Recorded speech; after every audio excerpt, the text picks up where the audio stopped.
दोस्तों, जो दरोगा साहब होते हैं अपने कमरे में बैठे होते हैं। सुबह का समय होता है।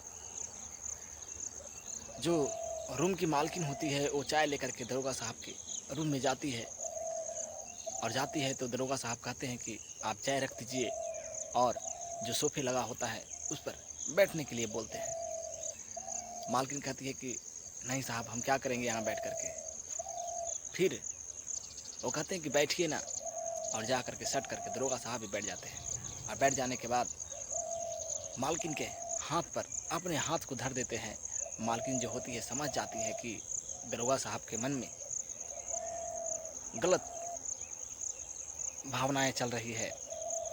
वो मना कर देती है और कहती है कि आप मेरे साथ ऐसा मत कीजिए, आप मेरे गार्जियन तुल्य हैं।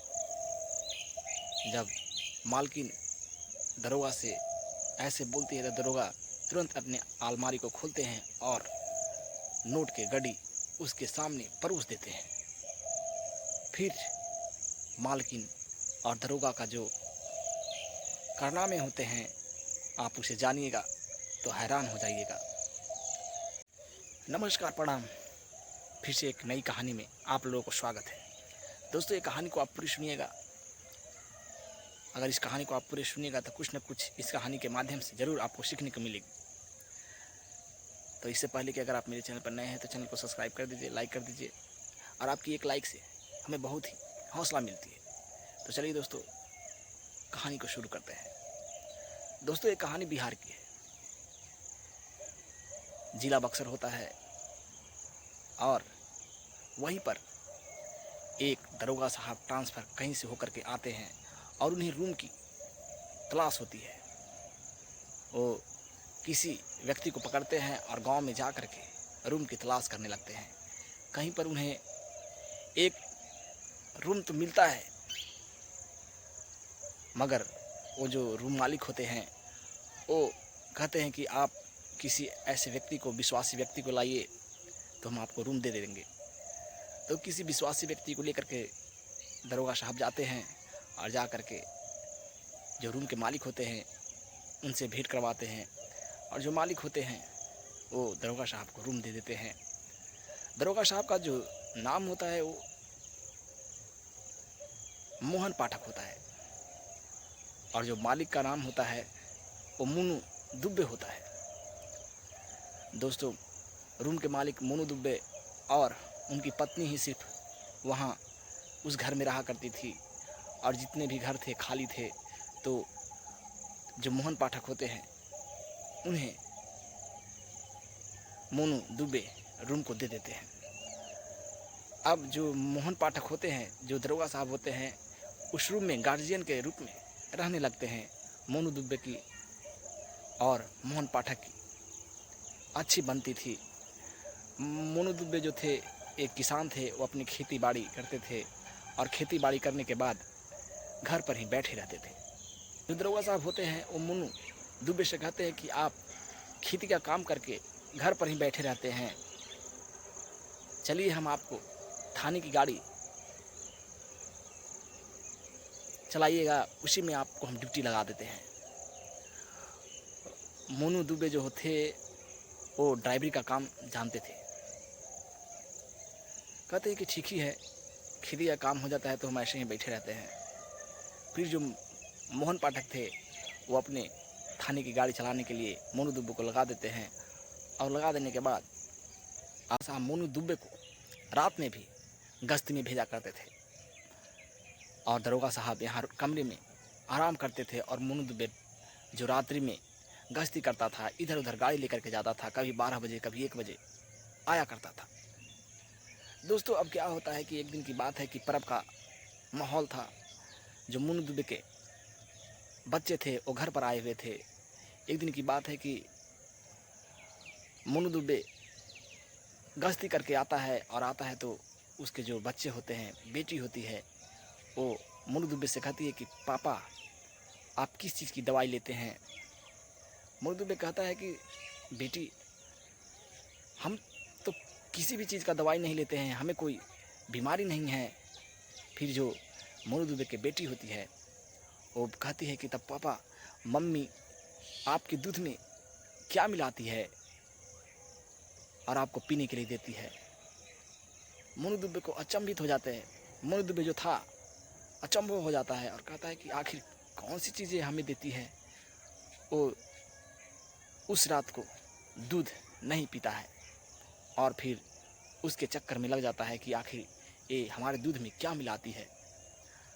दोस्तों 1-2 दिन तक देखता है। एक दिन क्या करता है कि दूध वैसे ही रख देता है और रखने के बाद वो देखता है कि रात में जैसे ही मोनू दुबे सोने का बहाना करता है, वो 12 बजे उठती है और दरोगा साहब के कमरे में चली जाती है, जो मोनू दुबे के पत्नी होती है।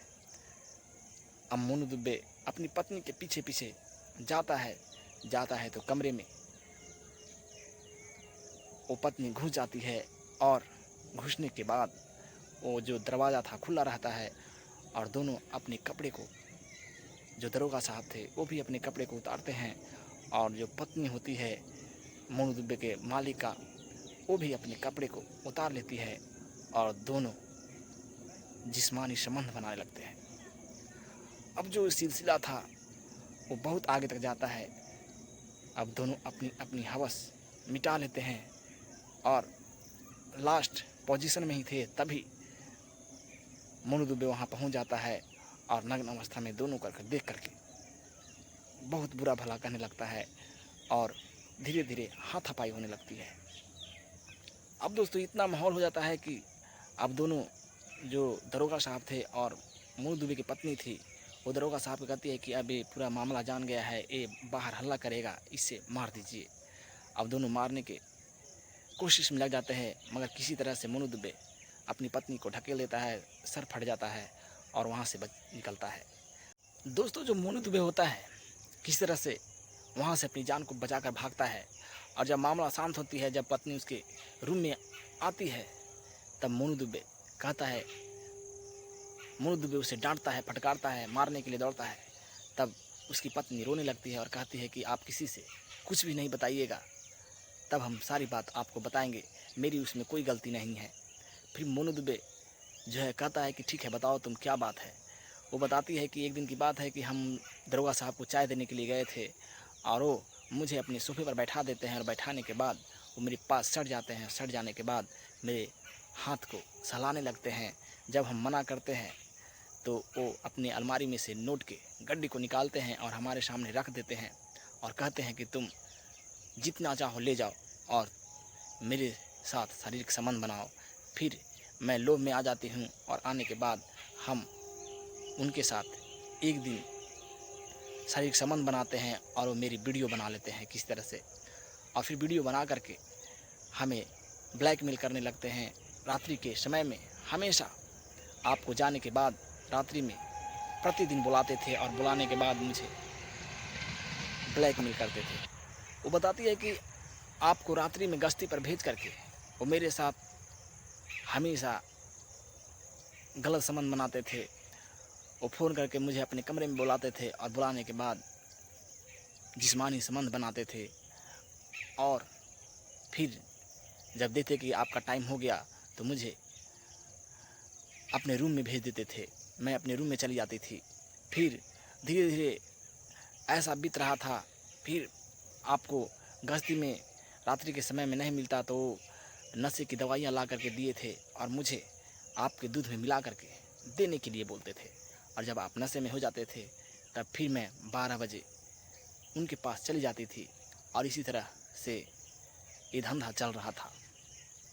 दोस्तों ये सब जान करके फिर मोनू दुबे जो होता है वो बहुत शॉक्ड हो जाता है और फिर वो सारी बातों को मीडिया के सामने एक वीडियो बनाता है और वीडियो बना करके वायरल कर देता है। दोस्तों ये घटना वास्तविक है, सिर्फ जो नाम है काल्पनिक है और ये घटना बिल्कुल सही है। दोस्तों इस समय में जो रक्षक है वो भक्षक बन जा रहा है। पुलिस वाले पर अब तनिक भी भरोसा नहीं है। दोस्तों यह कहानी आपको कैसी लगी आप कमेंट बॉक्स में ज़रूर बताइएगा।